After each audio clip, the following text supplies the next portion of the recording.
गुलशन है, वो गुलशन जो आज से कुछ समय पहले ही खुश थे, बेहद खुश। और खुश हो भी क्यों ना, उनकी मेहनत रंग लाई थी।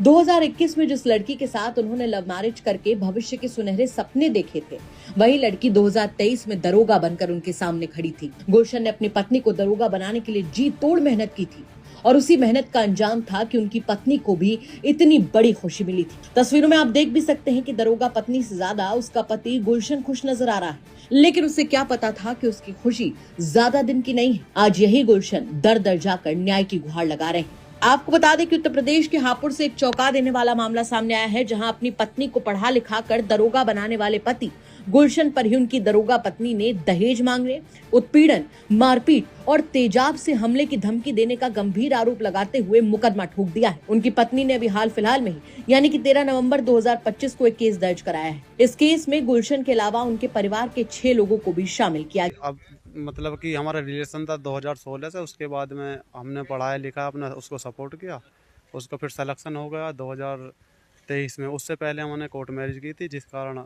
उसको सर्विस उसको बरेली में मिली। बरेली में पोस्टिंग होने के बाद में करीब 17-18 महीने से मेरे यहाँ आना जाना नहीं है और मेरे प्रति उसने झूठा मुकदमा लगाया, दहेज का झूठा मुकदमा मेरे पे लिखवा रखा है। मेरे पूरे परिवार पर 8 लोगों के नाम है, जिस कारण मैं कप्तान सर के यहाँ पे एप्लीकेशन देने के लिए आया था। वो मैं अपनी एप्लीकेशन दे चुका हूँ।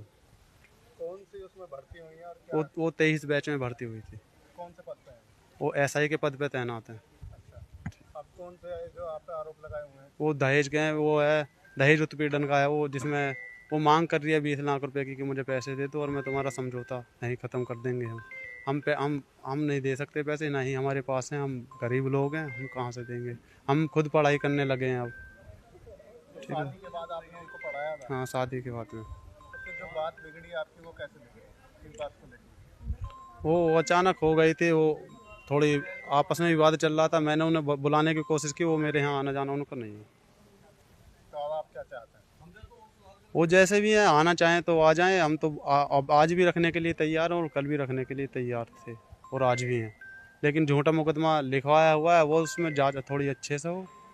जो हमारा जो मुकदमा दहेज का मुकदमा है कि मेरा पति दहेज की मांग। हापुड़ के गणेशपुरा मोहल्ले की निवासी सब इंस्पेक्टर पायल रानी, जो इस वक्त बरेली जनपद में तैनात है, उन्होंने 13 नवंबर 2025 को पुलिस अधीक्षक हापुड़ को शिकायत दी थी। उनका आरोप है कि उनकी शादी 2 दिसंबर 2022 को पिलकुआ के पूठा हुसैनपुर गांव के रहने वाले गुलशन से हुई थी। शादी के समय मायके वालों ने भरपूर दहेज भी दिया था, लेकिन ससुराल वाले संतुष्ट नहीं हुए। शादी के बाद से ही पति गुलशन, सास ससुर और बाकी रिश्तेदारों ने ज्यादा दहेज की मांग शुरू कर दी। पायल ने अपनी शिकायत में ये भी बताया कि उनके ससुराल वाले उनसे 10 लाख रुपए नगद और एक कार की भी मांग कर रहे थे, और जब ये मांग पूरी नहीं हुई तब परेशान करने का सिलसिला और भी ज्यादा तेज हो गया। पायल ने अपने ससुराल वालों पर गंभीर आरोप लगाते हुए बताया कि ससुराल वालों ने उन्हें मानसिक और शारीरिक रूप से प्रताड़ित किया, बेरहमी से पीटा और यहाँ तक कि तेजाब फेंक कर जान से मारने की धमकी भी दी। जिसके बाद पुलिस ने पायल रानी की तहरीर पर पति गुलशन सहित 6 ससुराल वालों के खिलाफ दहेज उत्पीड़न, मारपीट, धमकी और संबंधित धाराओं में मुकदमा दर्ज कर लिया।